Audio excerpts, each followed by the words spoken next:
Cool, we're live. All right. So any questions up to here? We were playing around with Android yesterday. Android is definitely not on the final exam, but it's fun stuff to play with anyway. So I'll talk about the exam tomorrow. We'll talk about logistics and go through kind of a rehash of what we've done and answer questions, hopefully. But, you know, it's going to be similar to the midterm. It'll be a Canvas assignment. Download and answer the questions, write them up as a PDF, submit it. So no big surprise there. Your final exam will be Monday at 2 o'clock, so it's during the regular class time. This coming Monday.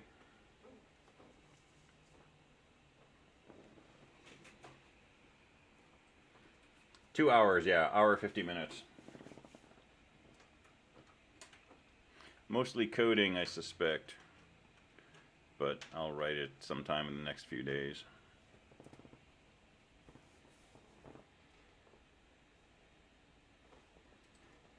So, in the morning section, we took one class this week, and we went over the URL class in Java, and I'm not going to do that in here, but if you're interested in it, you can go back and watch the video. URL is basically a class that encapsulates everything we need to be able to make a connection to a particular server, a web server in this case. And so by specifying a host address, it will connect to a web server, and we can request pages by URL, and it will send us the contents of the page. And if we take the page that we get back and we associate that with an editor pane, it will actually interpret the HTML for us and show us you know, a visually appropriate rendering of the HTML. And so you know, you can cobble together a web browser in Java with a few lines of code, and if you want, you know, you can add a history and a back button and all the usual bells and whistles, and it's trivial compared to doing this barehanded. So that's like a super duper powerhouse class that encapsulates all of this great functionality for us. What I wanted to start with today was kind of slingshot to a different extreme, and just kind of show you a little bit of how you do some of these networking things in C, right? So sometimes I talk about this in 224. I don't think we got to it this year, but let's talk about sockets in C. And you know, this is obviously not on the final exam either. Nothing I say today is really, but it's useful, one, because you're probably going to encounter this in other courses. You'll end up having to do networked communication and implement that in C. So this will be kind of a first glance of that. But it's useful in terms of really kind of thinking about what objects are doing for us. When we have an object-oriented language like Java, we can have, you know, something like a server socket class. We can just say server socket, put in a port number, and then say, you know, call the accept method, and bingo, we've got a socket we can communicate with. We open a print writer and a scanner. We can say print line, we can say next line, and we're good to go. And with URLs, right, even more in that direction. But, you know, how is that happening? If you go back and you look at the source code for server socket and you start breaking it down and seeing how these things actually are implemented, at some point something very low level has to happen. And if we work in C, we're pretty much at that low level. The bulk of Linux is written in C. There's a few things that'll be done in assembly language, but most of it's written in C, or, you know, maybe C++ or something. So let's take a look at just a high-level view of what this might look like.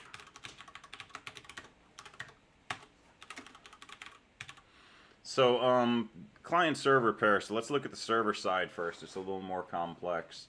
So you know, as usual, tons of includes in the beginning. ARPA goes back to pretty old school, something called ARPANET. So in the 80s, when things were starting to be networked together, there were two networks, Milnet and ARPANET. ARPANET addresses started with a 10, Milnet started with a 26. If you were on ARPANET and you tried to get to a machine with an address starting with 26, you might set off alarms somewhere and get people very excited. So this stuff has been around for a long time, right? You can go back to the old RFCs for TCP/IP, and this stuff, you know, conforms to all of that. So these are mostly Chapter 2 function calls. So socket, for example, is a function from Chapter 2. So it's down there at the level of things like open, close, read, write. Okay, as opposed to fopen, printf, fgets, which are Chapter 3, higher level. These are the ways that those Chapter 3 functions are implemented. So socket, create an endpoint for communication, right? We're making this end of a portal that will be connected through a conduit to another socket somewhere else. And so takes three arguments, right? Domain is basically saying what kind of communication are we going to do, and we're mostly going to stick with internet protocols, so IP, right? Maybe version 6. We're going over sockets in C just for kicks, as kind of an illustration of how nicely objects will encapsulate all of this stuff for us, and also just to see this stuff. So I don't know if that's darn because you hate sockets in C or because you like them, but you'll see this again anyway, and we just started. So creating a socket, right? Domain says what kind of communication are we going to do, and then type says, you know, are we doing what's called a datagram, or are we doing just a stream of two-way communication, and so on and so forth. Yeah, definitely. And you can use curses to like draw the board if you want, and then you're totally rocking it. And then protocol is do we want our I/O to block and stuff like that. And this is one of these examples where, you know, I wrote socket code back in the 80s in C when I was trying to figure it out. And some version of that code I wrote, you know, 30-some years ago is still kicking around my file system. It's like, you know, the great grand program of that original thing that I wrote. Because you figure this out once and then you don't want to figure it out again, right? So this creates a socket, right? And the socket is just an integer, okay? And this is very much like, you know, when we open a file using a Chapter 2 call to open, we get back an integer. And it's a file descriptor. It's a index into some data structure inside the system. And we always have three files. File 0 is standard in, 1 is standard out, 2 is standard error.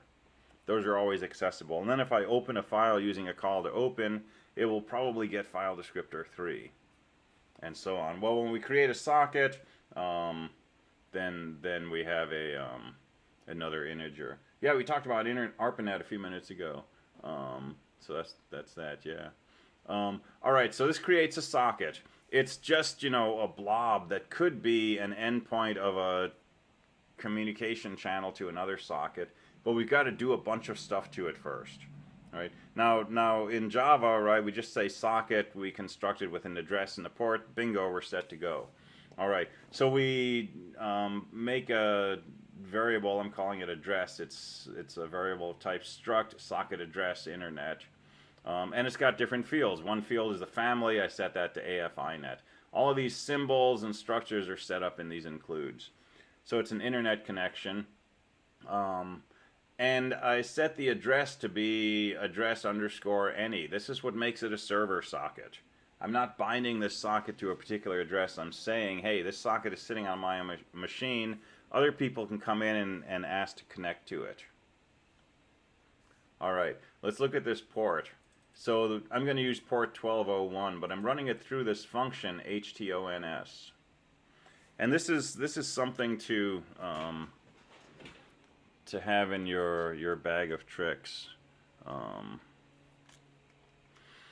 Memory, 64-bit machine, 128-bit machine, future machine from Area 51, whatever. Memory is still primarily byte-oriented. It's 8 bits wide. All right, so we can fit a number between, say, 0 and 255 in a single 8-bit chunk. Now suppose we want to store the number 1024. Okay, if we write this as a 16-bit number in binary, it looks like this.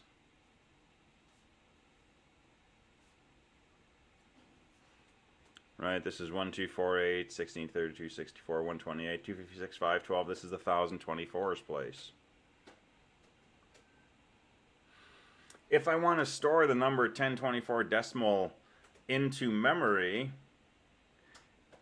I've got two 8-bit pieces to store.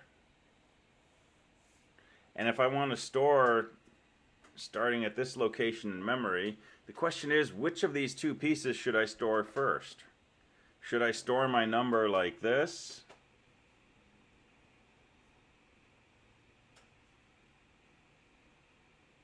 Well, that'll work, right? So there's the least significant byte, and here's the most significant byte.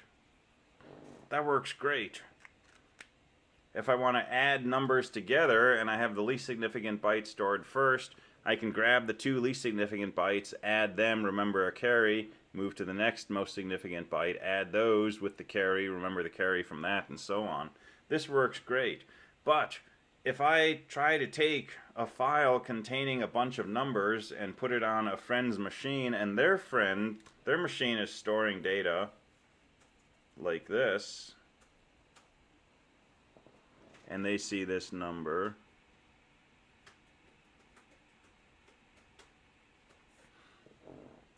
their program might look at this and say, oh, the least significant byte is 4, the most significant is 0.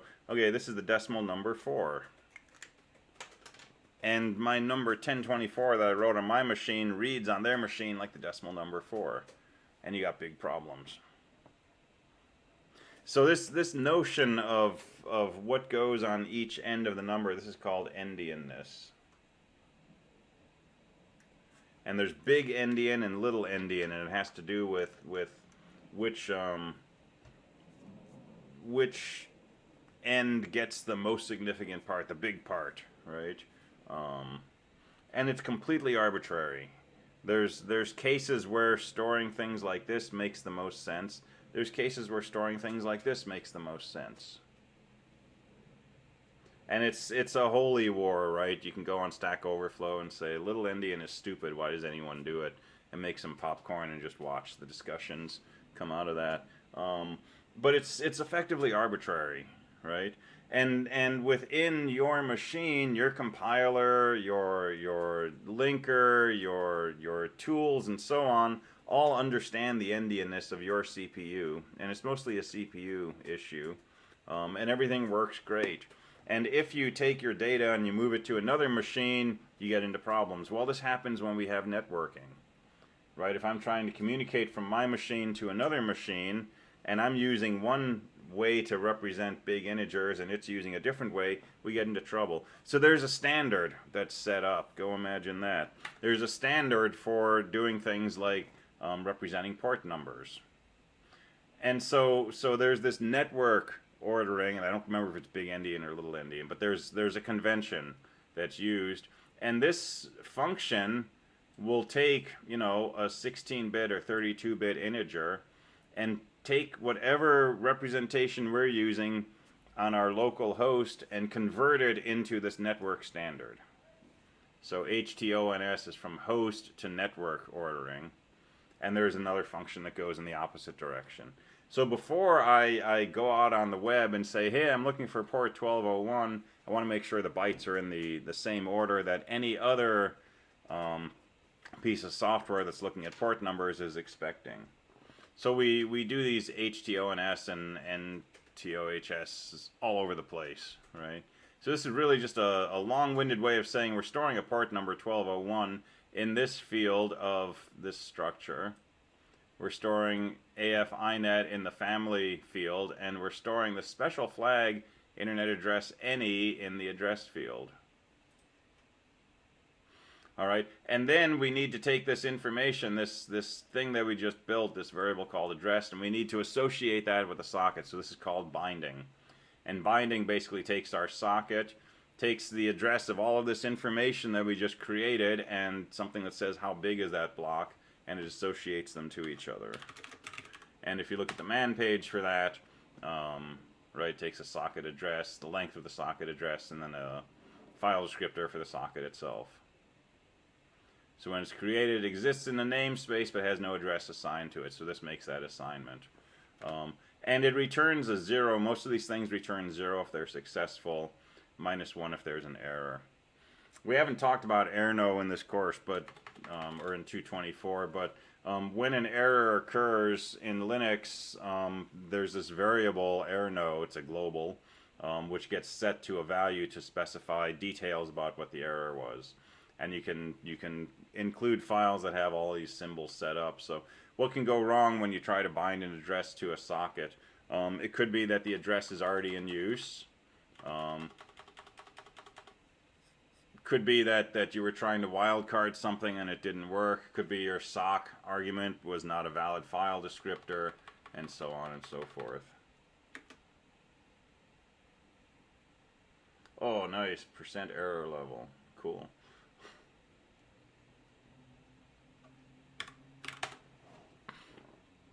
All right, so we bind and we hopefully get a good result. Once you have your socket and we've specified this wildcard, address which says accept connections, then we can go ahead and listen for connections. And so this is part of what happens in Java when we say, let's go ahead and take in a connection from a server socket we call accept. So we're waiting for a connection request and then we accept them. Well, it's two different steps in C. So first we listen for incoming connection requests. So this is the socket that we're listening on, and this is how many connections can get queued up, how many requests. So this is the backlog. And making this number small prevents, denial of service attacks. If we just let anybody connect, who wanted to, you could get 1 million connection requests and overload your system, use up all your resources, and so on. So we limit how many connections can be requested simultaneously. In this case, I set the limit to 5, and that gives us back a Boolean, well, an integer, but a 0 if it's successful, -1 if it's not. Once we've got a connection request, then we can go ahead and accept the connection. So we make a sock address structure called client address. We have a length, and we say go ahead and accept. So we specify the socket that the request was made on, the address of a block of memory that will get populated with information, and the size of that address. So this is our standard mechanism in C for calling a function and hoping to get information back. So we make a block of memory, we tell the function where that block starts and how big it is, and it will fill in information. Yeah, that net.master server is going to take over the universe, I'm pretty sure. Probably before summer term starts.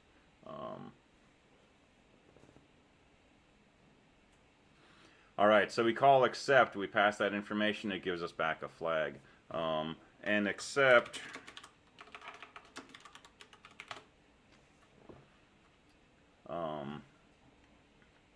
extracts the first connection request on the queue. So we've got a queue of up to 5 connection requests because that's what we set the backlog to. It'll grab the first one in the queue, so the first one that was made, and create a new socket and return that socket as the value of accept.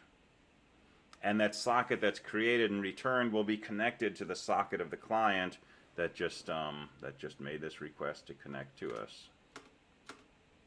So the return value is a non-negative integer. That's a file descriptor for the accepted socket.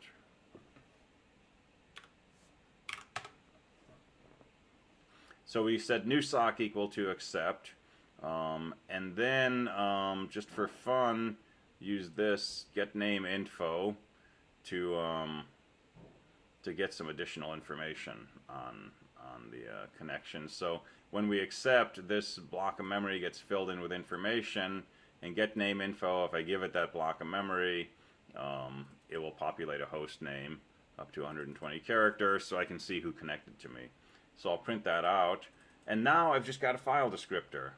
So I can go into, you know, a nice little loop here, read from up to 1 character from the socket, and I'm just going to print it out on my display, and I'll just do that in a loop.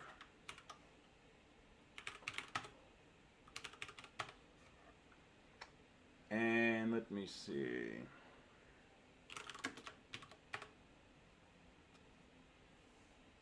All right, so you know, I'm not asking you to memorize this or understand it or anything like that. It's just kind of illustrating that this is the stuff that has to happen inside our Java class, right? Now we just say server socket and accept, and we're down here at this point, and then we create a scanner so we can read. But you know, ultimately something's doing all of that. We looked at some source code the other day. You could go and you could dig into this and see something similar in the Java source code. So let's compile this. Let's run this. So my file descriptor from creating a socket came back at 3. Right? That's the next file descriptor available. 0 standard in, 1 is standard out, 2 is standard error. Bind succeeded, listen succeeded, so now presumably it's waiting for a network connection.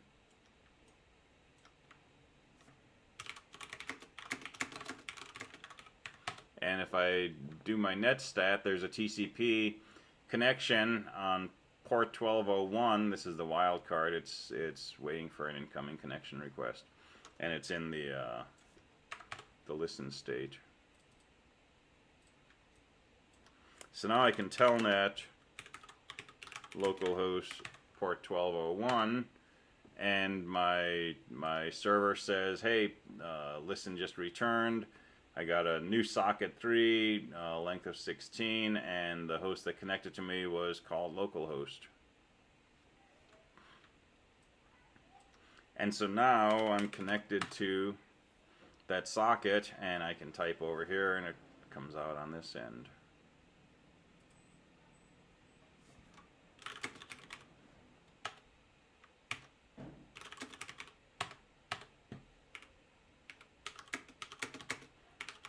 And if I put telnet into a character mode, it will send each character as I type it. And so as I'm typing over here in this telnet window, each character is getting sent, and it's coming out on my server. So normally, you know, you hit a new line and that makes things happen, but new line is just another character.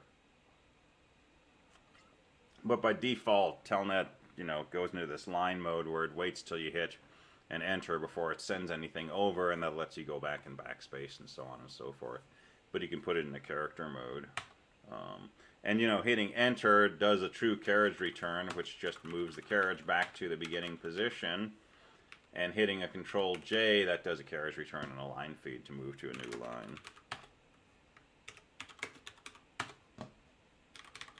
And then if I control right bracket and I do a Q to quit, that closes the connection, and my loop that was reading from the socket came back saying the socket's closed, and so my server loop exited. That's this loop down here, so read comes back with something not positive. So the client side, I won't go through a whole lot of details, but you know, same thing, create a socket, in this case, I bound an address to it. So, you know, internet family, put a port number in, and then get a host name string, right, which in here I could put it on the command line or just hardwire it. But then take that and change it into the sign underscore address part of this address variable by using this inet pton. And that populates the address, and then call connect. So I give it the socket and that address information, and that will try to make a connection to a server at that location. If it succeeds, it gives me back a new socket, which is called result, and so then in here I'm just reading from standard in and writing to that socket. So that's the client side.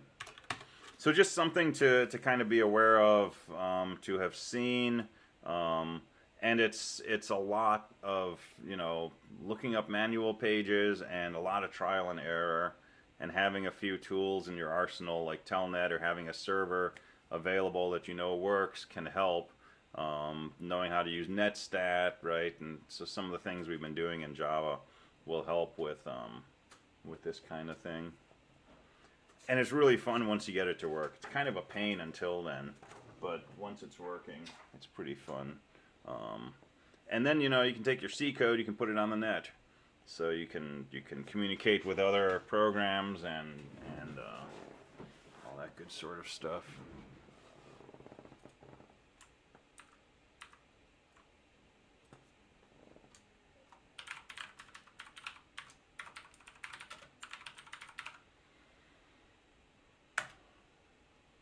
All right, so let's talk about data compression, and in particular, something called Huffman encoding. And this is you know, usually a topic from 222. We didn't get to it, but you know, 223 is still a data structures course as well as Java. I'm going to take that bug outside one of these days, but this is not its day. All right, so what's the idea here? Data compression, right? So you have a music library, you've got 20,000 songs, and each one takes 100 megabytes of storage, right? Disk space is pretty cheap right now. The growth in capacity per dollar of hard drives far outpaces the breakthroughs in silicon technology, right? So my architecture teacher suggested that Silicon Valley should be called Iron Valley or Ferris Valley, because it's really the hard drive technology that's most staggering. So storage is pretty cheap right now, and we might not think a lot about compression.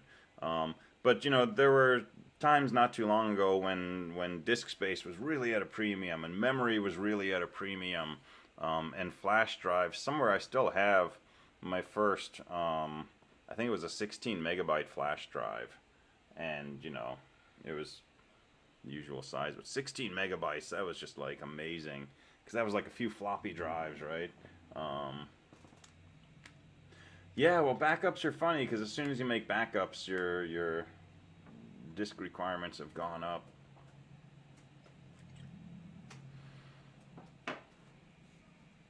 Oh, zip disks, sweet. Yeah, I can't remember the iOmega one that I used. It was a 1 gigabyte tape cartridge, and man, that thing was different. I tried using it and it said, you need to format this, so I formatted it, and it said time remaining 23 hours, and I gave up a few times, and finally I just let it like format for 24 hours, and it finished, and I tried to make a backup and it said tape needs to be formatted, so I returned it.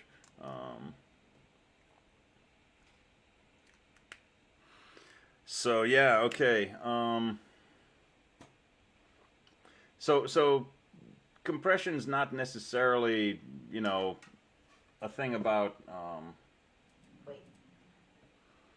saving space, but it's a lot about saving speed, because so much of our information now needs to get moved from one place to another, and speeds have not increased the way capacity has.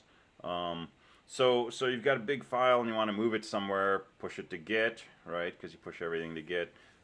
So compression is still a thing.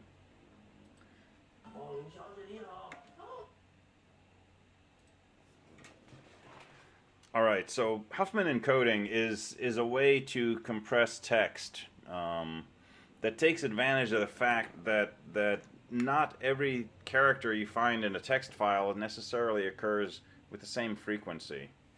And so in particular, if you were to code, a bunch of English text, typically we use ASCII, right, or Unicode, and ASCII basically does 8 bits per character. So you want to store the letter A, and it gets stored like that. And you want to store the letter B, and it gets stored like that. 8 bits per character. The reality, though, of English text, we talked about this with ciphers in 215, right? The letter E occurs a lot more often than, say, the letter Z. Right? We have zebras, but, we have lots of things that start with the letter E or have the letter E inside them. And so if we're using 8 bits to store an E and 8 bits to store a Z, yeah, that works great. But what if we could store a letter E with only 4 bits? And in exchange for that, we needed 12 bits to store the letter Z. Well, every time we encounter an E in our text, if we compress it down to 4 bits, right, that's a significant savings. Now, once in a while, we find a letter Z and it takes 12 bits, or maybe it takes, 18 bits. But that's going to be so infrequent that the cost of that's going to be far outweighed by the savings of this. And so if we know the frequency with which, say, letters occur in a sample of text, and if there's a big disparity in those frequencies, we can capitalize on that. And we can end up doing some compression that will save us space in the end. So there's different ways to do this, but this idea of a variable length code is one set of approaches to compression. And so Huffman encoding is pretty old. I think it goes back to the 50s. And information theory has been studied for a long time. And coding theory has been studied, and people have been sending information a lot longer than we've had computers, right? So if you look at Morse code, dashes and dots, basically binary, right? But long beeps and short beeps, and not every letter has the same length of dashes and dots. Some letters have very short codes, some letters have longer codes. Guess what? The letters that are used more often have shorter codes. Right, so that's a variable length encoding used for efficiency of transmission going back quite a bit, more than a century. So let's look at an example of Huffman encoding. So suppose you have just 4 letters in your alphabet. So let's just go with Gattaca. So GATC. Let's say we're just encoding DNA strands, and let's say G. So this is not human DNA. Let's say G occurs, 70% of the time, and A occurs 20% of the time, and T occurs 10%, and C occurs 10%. That didn't add up. We'll make these 5. This is why I'm not a geneticist. All right, so 70, 90, 100. All right, so here's what we do. If we want fixed length codes, right, we can just say 0001 1011.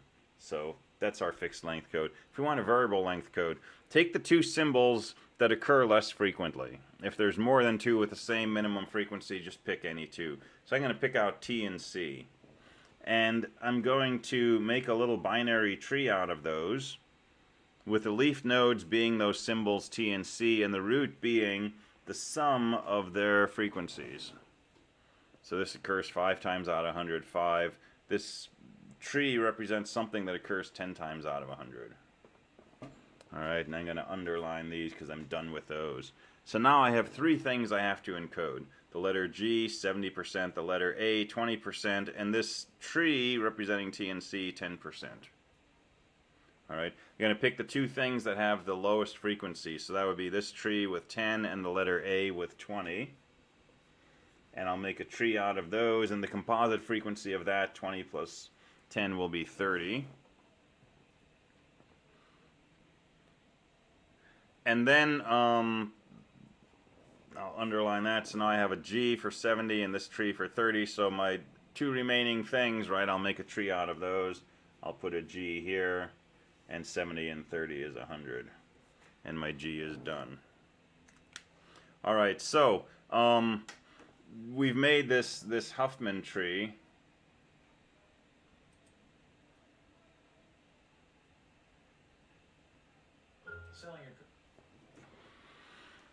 And now we can turn this into a coding for our letters. So the way we do this coding is when we move down to the left, we treat that as a 0. When we move to the right, we treat that as a 1. So starting from the root, this is a 0, a 1, 0, 1, 0, 1. And now if we begin at the root and we travel down to any of our leaf nodes, and the leaves are where our symbols are, if we keep track of the zeros and ones that get us there, that's what we're going to use for the coding for that letter. So the letter G, I'm going to start from the root. I just go left once. That's coded with a 0. The letter A, I go to the right is a 1, and then I go to the left is a 0. The letter T, I go to the right is a 1, I go to the right again is 1, and then I go to the left is 0. And the letter C, I'm going to go right, right, and right, so that's going to be a 1, 1, 1. And so there's our variable length coding.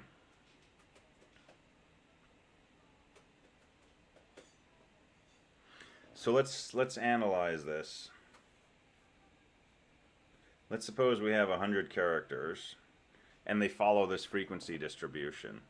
Alright, if it's fixed length, each character takes 2 bits to code. Say 00011011. Doesn't matter which coding we use for each letter, but we're going to have 2 bits times 100 characters. That's going to be 200 bits. If we have variable length coding, well, we're going to have 70 G's, and G's take a single bit to store, so we have 1 bit times 70. We're going to have 20 A's. A's take 2 bits, so 2 bits times 20 A's. T's take 3 bits, and we have 5 of those, so 3 times 5. And then C's take 3 bits also, and we have 5 of those. So this is 70 plus 40 is 110, plus another 30. This is 140 bits. So 140 bits versus 200 bits. It's about 2/3 the number of bits. And that's pretty significant. Now this worked well because there was a huge discrepancy in these weights. 70 versus 20 versus 5s. These barely ever occur. And you can see that discrepancy reflected in the bit lengths. Since G occurs so often, we made a really short code for that.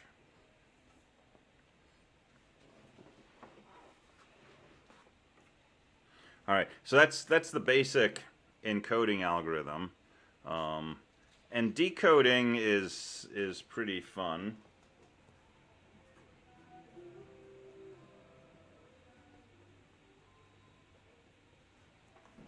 So there's a string of 1s and 0s. What does that string represent? Well, you know, if you just kind of jump into the middle of it, like right here, you got no idea.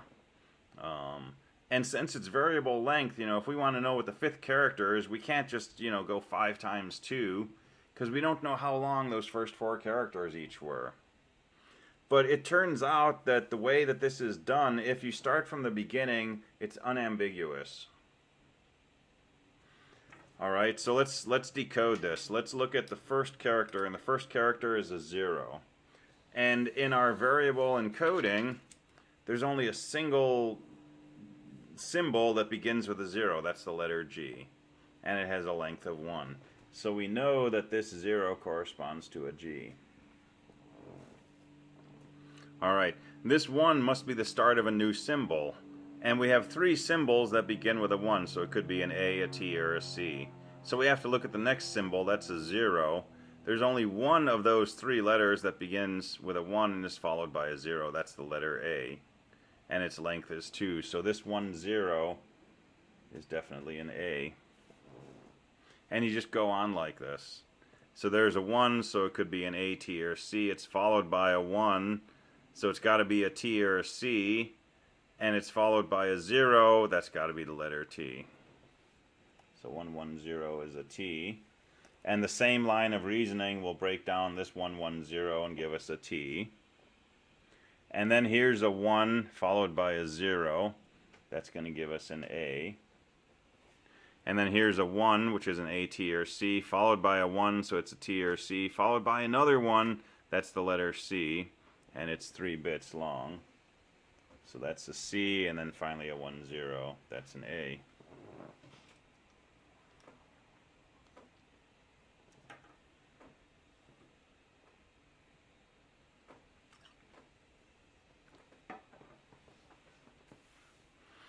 Now this didn't work out well. This ended up taking 16 bits. If I'd used 2 bits per letter, it would have only taken 14 bits.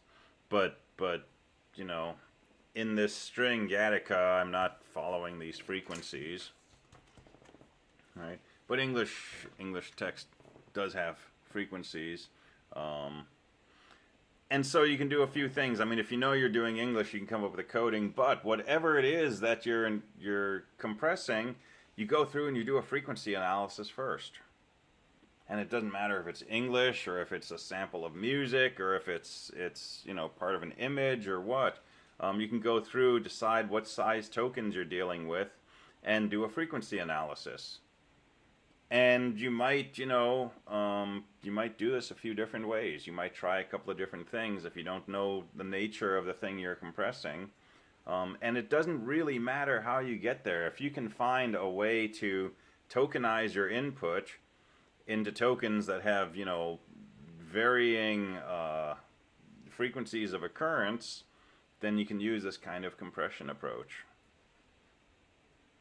And the other thing is that, you know, in the very beginning, you need to store a dictionary. So if this is how we're encoding our symbols, I need to store this information somewhere. So I'd probably put that right in the beginning of the file.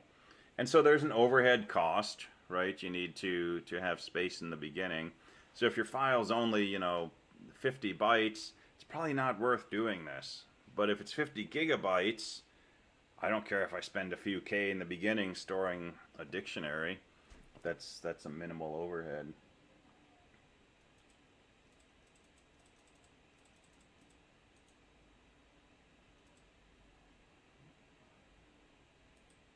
All right, it's making some sense?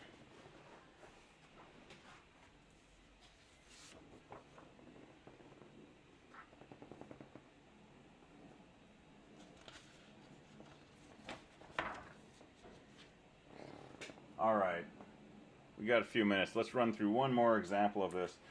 There's a really good animation of this that I came across that shows the relative frequencies and how they turn into different length codes and how that builds up. I'll put that in the chat window. But that's a cool animation to look at your leisure. So let's do one more example. And this I kind of ripped off from somewhere. So suppose a set of letters, A is 45, B is 13, C is 12, D is 16, E is 9, and F is 5. All right, so let's go through this process again. Take the two symbols with the lowest frequency, E and F. Put them together as the leaves of a tree. Make the root the sum of their frequencies. 9 and 5 is 14. All right. Two symbols with the lowest frequency, so that's going to be B and C, 12 and 13. So we're going to make those into a tree. So here's B and C, and the root is 25. So those are taken care of. So now we've got 45, 16, 25, and 14. So the two lowest ones of these will be D and this tree, 16 and 14. So I'll take this tree and D, and I'll turn that into a tree with a composite frequency of 30. Now the way you do this, if I put D over here, I get a different coding, but I get the same lengths of codes at the end. Same thing if you have two different ways you can choose the lowest frequency. You'll end up with the same length codes in the end, but different particular assignments. All right, so now we've got 25, 30, and 45. So these are the two lowest. So put those together into a tree, and now we've got 55 and 45. Put those together, and so there's our tree. And now let's find the codings we get from this.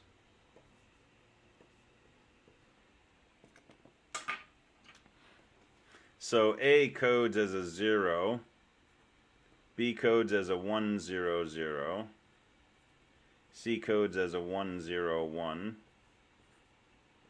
D is a 1, 1, 1, E is a 1, 1, 0, 0, and F is a 1, 1, 0, 1. So very variable length, right? A is so much more popular than these others that we dedicate a single bit to that. And the price we pay for that is, you know, all the other codes have to start with a 1, so they're going to need at least one more digit to differentiate them. And if we have 4 of these, we're going to need more digits. But D is D, B, and C are 3-bit codes. E and F are 4 bits, right? Not as popular. There's no 2-bit code in here, which can happen. That's okay. And so that turns out to be a good encoding. So one last example, and then we'll call it good.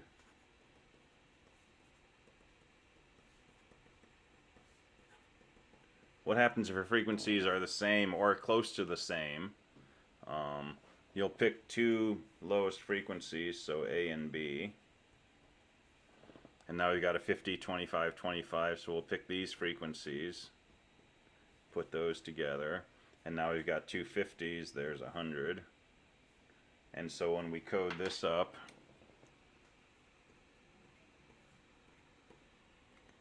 and we write our codes for each of our symbols, A looks like a 0, 0, B looks like a 0, 1, C looks like a 1, 0, and D is a 1, 1. And we just get a fixed length code.